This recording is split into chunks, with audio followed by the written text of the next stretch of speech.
চারিদিক নিস্তব্ধ, জ্যোৎস্না আলোকিত একটি রাত। আর সেই রাতে সুন্দর গ্রামটির সকল মানুষ ঘুমিয়েছিল। হঠাৎ করে একটি আওয়াজে সিহাব নামের ছেলেটির ঘুম ভেঙে গেল। সে আশ্চর্য হয়ে ঘুম থেকে উঠে জানালার পাশে গেল এবং ভয়ে ভয়ে জানালা দিয়ে বাইরের দিকে তাকানোর চেষ্টা করল। সে দেখতে পেল এক অদ্ভুত চেহারার লোক বাইরে মাঠের মাঝখানে দাঁড়িয়ে আছে।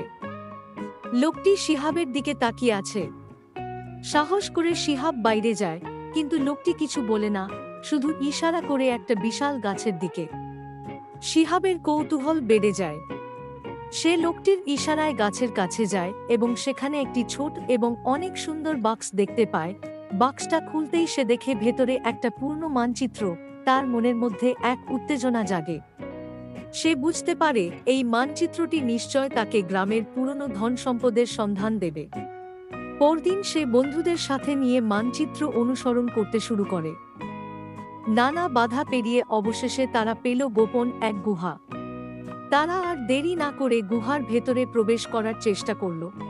গুহাটির গভীরে প্রবেশ করার পর তারা অনেক পুরনো সোনার মুদ্রা আর গহনা পেল।